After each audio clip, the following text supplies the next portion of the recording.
మా నాన్నగారిని చూసి నేను గర్వపడిన క్షణాలు జీవితంలో చాలా ఉంటాయి. అందులో కొన్ని చెప్తానండి.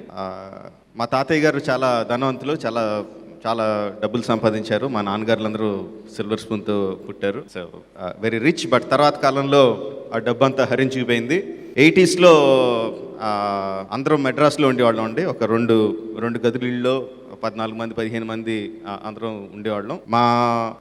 అప్పట్లో మా ఓన్లీ సోర్స్ ఆఫ్ ఇన్కమ్ ఏంటంటే మా పెద్దనాన్నగారు మా నాన్నగారు వెళ్ళి మా తమ్ముడి కుటుంబానికి అందరికీ సరిపడగా వెళ్ళి కథలు రాసి రావాలండి. సో అప్పుడు ఇంకా గోస్ట్ రైటర్స్గానే ఉండేవారు, పేరు పడేది కాదు. వీళ్ళు పనిచేసేవారు, గోస్ట్ రైటర్స్గా వచ్చి డబ్బులతోనే గడిచేది. సో మా అందరికీ ఏంటంటే ఫస్ట్ టైం ఎప్పుడు పేరు పడుద్ది, శివశక్తి దత్త, విశ్వ విజయేంద్ర ప్రసాద్, ఈ 2 పేర్లు ఎప్పుడు పడతాయని చాలా చాలా ఆశగా, చాలా ఆతృతగా వెయిట్ చేసేవాళ్ళం అండి. అలా చాలా సంవత్సరాలు వెయిట్ చేసిన తర్వాత జానకి రాముడు సినిమాకి ఫస్ట్ టైం కథ శివశక్తి దత్త, విశ్వ విజయేంద్ర ప్రసాద్ అని పడింది. అప్పుడు ఆ టైంలో మేము అమరేశ్వర్ క్యాంప్లో ఉండేవాడిని.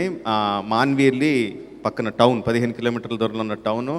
సితార్ పుస్తకం కొనుక్కొని ఆతృతగా ఓపెన్ చేసి చూసేవాళ్ళం ప్రతి వారం. ఆ వారం ఓపెన్ చేసి చూసినప్పుడు ఫస్ట్ టైం పేరు చూసుకున్నప్పుడు చాలా ఆనందంగా, చాలా గర్వంగా అనిపించింది. పరిగెత్తుకుంటూ ఇంట్లోకి వచ్చి ఇంట్లో ఉన్న అందరికీ చూపించి నాన్నగారుల పేరు పడి అని చెప్పి వెళ్ళి ఇంట్లో ఉన్న పూజ గదిలో దేవుడి దగ్గర పెట్టి అందరం పూజ చేసుకున్నామండి. అది చాలా చాలా గర్వంగా అనిపించిన క్షణం అది.